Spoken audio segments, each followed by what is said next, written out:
ሰላም ውድ አድማጮቻችን፣ ይህ ያያ ስፖርት ነው። ውድ አድማጮቻችን ቼልሲ ከሬክሳም ጋር በኤፍኤ ካፕ መደለሉ ይጠበቃል። ጥሩ ድልድል እንደነበር የሚታወስ ነው። ታዲያ ቼልሲ በኤፍኤ ካፑ ጥሩ ጊዜያቶችን ያሳልፋል፣ በቻምፒዮንስ ሊጉም ጥሩ ጊዜያቶቹን ያሳልፋል ተብሎ ይጠበቃል። በእንግሊዝ ፕሪሚየር ሊግም ተጠባቂ ጨዋታዎች ይኖራሉ። ታዲያ ቼልሲዎች ግን አሁንም ቀደም ብለው በክረምቱ እያሰቡ ይገኛሉ።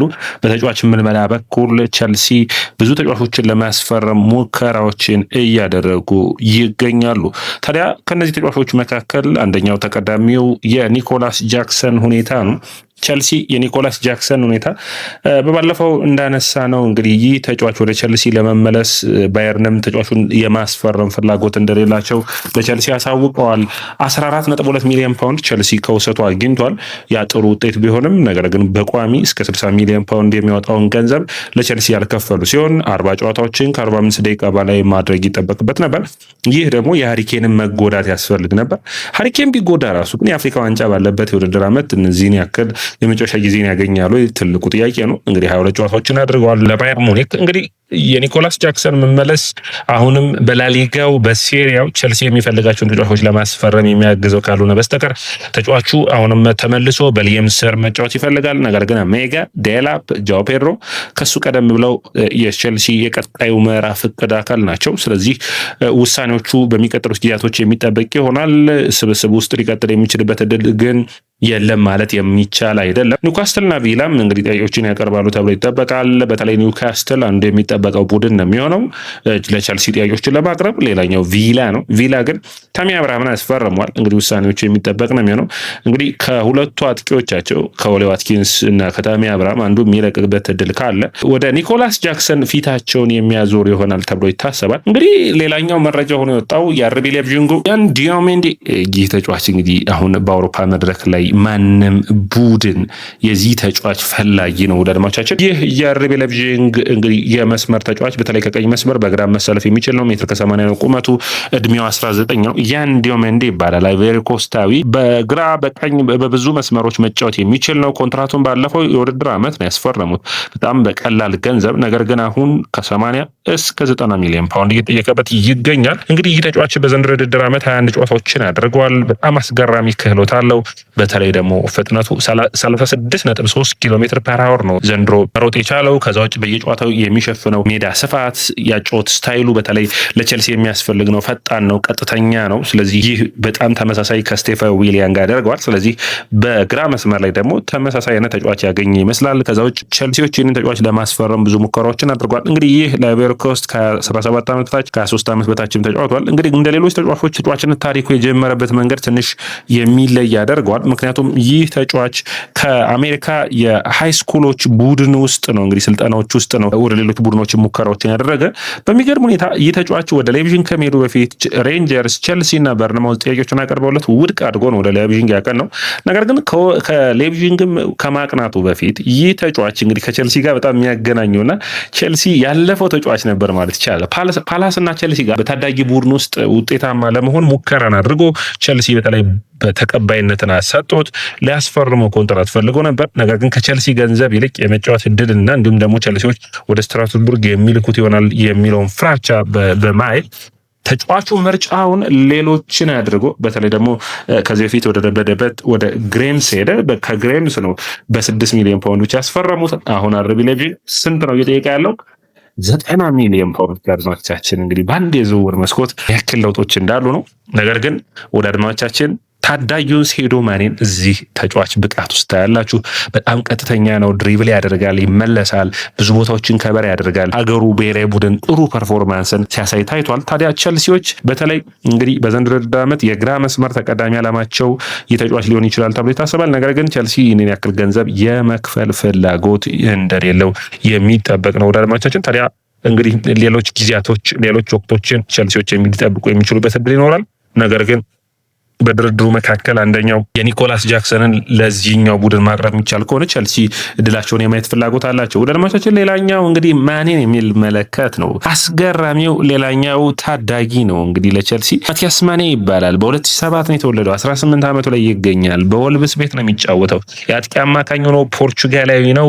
በአጥቂ መሆን በግራ በቀኝ ማለት ነው። የአጥቂ አማካኝ መሆን የሚችል በጣም የሚገርም አስደናቂ ተጫዋች ነው። በግንቦት 2025 ነው ባለፈው ውድድር ዓመት ማድረግ የቻለው። ጥሩ ፐርፎርማንስን እያሳለፈ ይገኛል። በጣም አስገራሚ የሆነ ብቃት ያለው ነው። በተለይ ለፕሪሚየር ሊጉ በጣም የተሰራ የሚመስል ነው። በሮብ ኤድዋርድ ስል ደግሞ ብዙ የመጫወቻ እድልን እያገኘ ይገኛል። ወልቭስ ጥሩ ፐርፎርማንስ ዌስትሃምን በሜዳው በጥር ወቅት ሲያሸንፍ የዚህ ተጫዋች ብቃት በጣም አስገራሚ ነበረ። በተለይ ፈጣን መሆኑ፣ ድሪብል የማድረግ አቅሙ፣ ትንሽ ኳሱን በመሸፈን በሰውነቱ ረገድ ያለው ነው።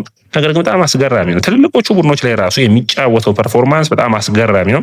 በቀጥታ ወደ ዋናው ቡድን ማድረግ የሚችል ነው። ወልቭስ ደግሞ በዚህ ወቅት በሚያሳዝን ሁኔታ እንግዲህ ወራጅ ቀጠና ላይ እንዳለ ይታወቃል። ታዲያ ይህንን ሁኔታ ቸልሲዎች በቀላሉ ይህንን ተጫዋች ለማስፈረም የሚችሉበት ይሆናል። እንግዲህ ይህ ትንሽ ለቸልሲ ደጋፊዎች የሚያሳዝን መረጃ ሊሆን ይችላል። ምክንያቱም ቸልሲ አሁን የተሰሩ ተጫዋቾች ያስፈልጉታል እና ይህኛው ተጫዋችም በኔጊታ ወደ ስትራስቡርግ በውሰት መላክ እንጂ በቸልሲ ብቃት ደረጃ በቀጥታ ዋናውን ቡድን የሚያሻሽል አይነት ተጫዋች አይደለም። ቸልሲዎች ሚባይንም ይፈልጋሉ ከአርቢ ላይፕዚግ ከፒኤስጂ ጥሩ የሚባል ፐርፎርማንስ ነው። ነገር ግን ሌላ ፉክክሮችን ሊያሳልፉ የሚችል ነው። ቸልሲ በክረምቱ በተከላካይ መስመሩ ምን አስበዋል በሚለው ላይ እንግዲህ ቸልሲ ቻሎባህ፣ ባዲያሽል እና ቶሲን አድራባዮን እነዚህን ሶስቱን ተጫዋቾች ለገበያ አቅርቧል። እንግዲህ በቀረበለት ገበያ መሰረት እነዚህ ተጫዋቾችን ለመሽኘት ይፈልጋል፣ በተለይ ጥሩ ገንዘብ ከቀረበለት።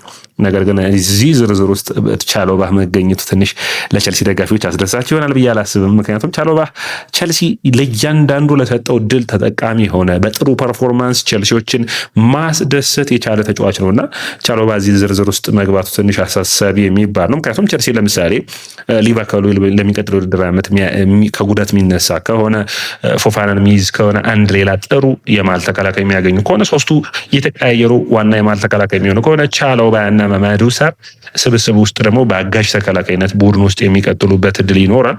ታዲያ ከነዚህ ቸልሲ ከሚፈልጋቸው ስብስብ ውስጥ በሚገባ ቡድኑን ያሻሽላሉ ብለው ከሚያስቧቸው የመሀል ተከላካዮች መካከል እንግዲህ ጀርሚን ጃኬት ዝውውር እንዳልተሳካ ይታወቃል።